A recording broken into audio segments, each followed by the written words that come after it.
자, 레고랜드 소식으로 시작을 해야 될 것 같은데 강원도가 결국에는 입장을 밝혔습니다. 레고랜드의 보증 채무 전액을 12월 15일까지 갚겠다라고 밝혔는데 이게 애초에 밝혔던 날짜보다도 한 달 이상이나 지금 앞당겨진 거예요. 아무래도 요즘에 워낙에 상황이 심각하다 보니까 그거를 감안한 조치로 좀 보이죠. 네, 이른바 레고랜드 사태로 자금 시장 금융 경색이 확산하는 가운데 강원도가 보증 채무 전액을 오는 12월 15일까지 모두 갚기로 했습니다. 정광열 강원도 경제부지사는 강원도청에서 기자회견을 열고 채권자를 비롯한 금융시장이 부담을 덜어낼 수 있는 방법을 기획재정부와 협의한 결과 12월 15일까지 보증 채무 전액을 상환하기로 했다고 밝혔습니다. 앞서 강원도는 지난 9월 말 강원 중도개발공사의 기업 회생 신청 계획을 발표했고 이후 금융시장의 혼란이 이어지자 일주일 전인 지난 21일이었죠. 납부이장 만기일인 내년 1월 29일까지 예산을 편성해 채무를 전액 상환하겠다고 발표했는데요. 예.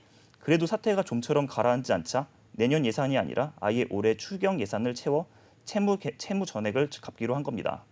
강원도는 이와 같은 결정의 배경엔 기획재정부와의 계속된 협의가 있었다고 밝혔는데요. 특히 추경호 경제부총리와 현재 베트남에 있는 김진태 강원지사가 전화로 직접 협의한 상황이라고 덧붙였습니다. 예. 어제 베트남에 출장 갔다가 김진태 강원도지사가 돌아왔는데 공항에서 이번 사태에 대해서 조금은 미안한 마음이 든다라고 사과를 하기도 했습니다.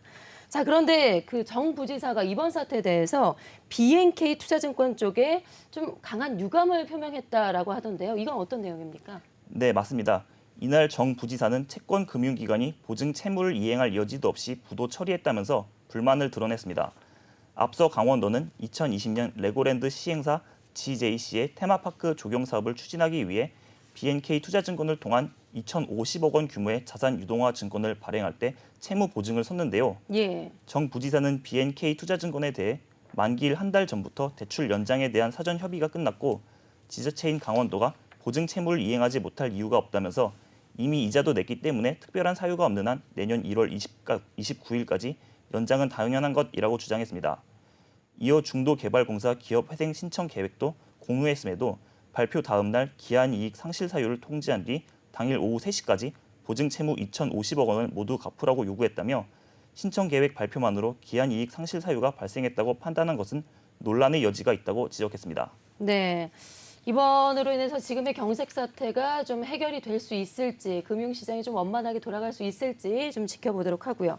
자, 그런데 레고랜드가요, 내년 1월부터 석 달 동안 지금 휴장을 하겠다라고 발표를 했습니다. 혹시 이번에 있었던 이 금융시장의 경색 사태와 관련이 있는 것인지 궁금한데요. 어떻습니까? 네, 레고랜드는 금융시장 관련과는 전혀 관련이 없다는 방침입니다.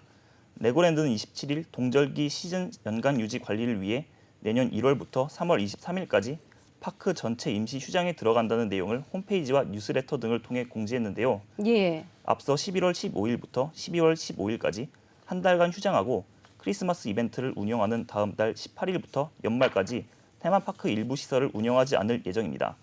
이에 따라 레고랜드는 연간 이용권 소지자에게 유효기간을 90일 연장해주고 코엑스 아쿠아리움 입장권을 50% 할인합니다.